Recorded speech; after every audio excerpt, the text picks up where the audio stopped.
Alright, what's going on guys? I just hit Diamond 1 in Warzone Ranked, and today I'm going to be breaking down the easiest way to reach Diamond and why it is so much tougher than Rebirth Ranked. So I can't lie, it was definitely tough, took a couple weeks after hitting Platinum, but I'm going to share the best strats to hit Diamond fast. Firstly, I just wanted to cover why Urzikstan Ranked is so much harder than Rebirth. There's the obvious differences in that Rebirth is a smaller map, faster pace with respawn, and less players, meaning it is much easier to get higher kills and wins in comparison to Battle Royale, which is a huge map, no respawn, and 120 player map total, which is a lot of players. There's also some new additions where you no longer get SR for unassisted squadmate kills, where in Rebirth, if your teammate was popping off, you could potentially gain a ton of SR, even if you have 0 kills. A good bonus, although, is they took away death fee penalties for Urzikstan Ranked, which is huge. Anyways, honestly, let's just get right into it. I'm going to break down my best tips for reaching Diamond. Tip number 1, always assume it's a full team. I see this way too much where players will rush thinking it's just one guy, and then when you get there, it's a full team camping corners. Unless you have undeniable info that it's just one player, expect the worst and always assume it's a full 3 stack. Tip number 2, landing spots and rotations. I'll also throw contracts in here as it is pretty important. In my opinion, if possible, most wanted is always the best. And then intel or bounties. Hacks and scavengers are alright, but are definitely not my priority. As for landing spots, I typically like to land anywhere on the left side of the map, from Zaravan all the way to Resort. This red circle I drew here, in my opinion, are the hottest drops, so I tend to stay away from this part of the map in early game. This is just where I found most of my success, so it's totally up to you. Obviously, it will depend on the circle and wherever you and your team feel most comfortable landing. So yeah,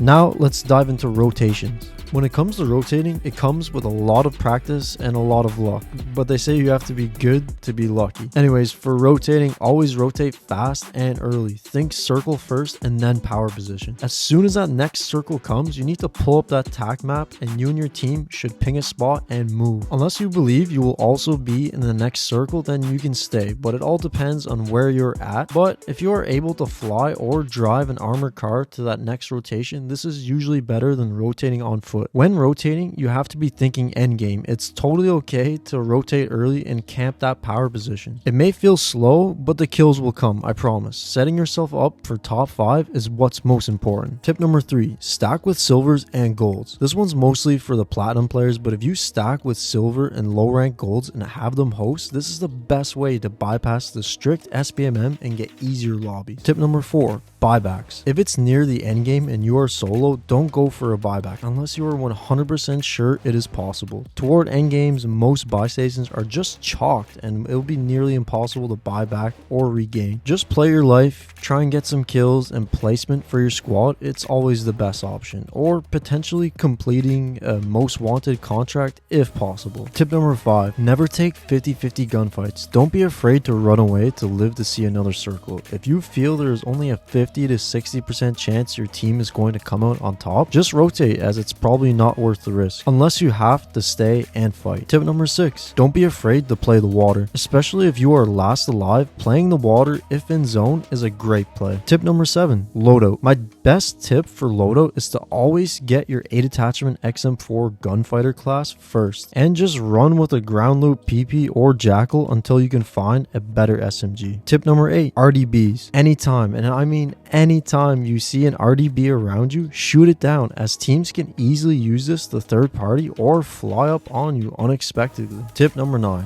practice gulags, as ghoulie wins are easy ways to gain SR and it saves your team from buying back. Rush the middle, listen for footsteps, get on a heady and pre-fire. If you get first shots off in the gulag, you need to get aggressive. Anyways, that about sums it up. That is my best tips for getting diamond in Warzone Ranked. When I finally hit Crim, I will be posting up another video. There's still 17 days left in the season, so best of luck to everyone, and I hope this video helped. As always guys, thanks for watching. Please go like, comment and subscribe, and well, if you didn't like this video, yeah, just go watch something else. Peace out.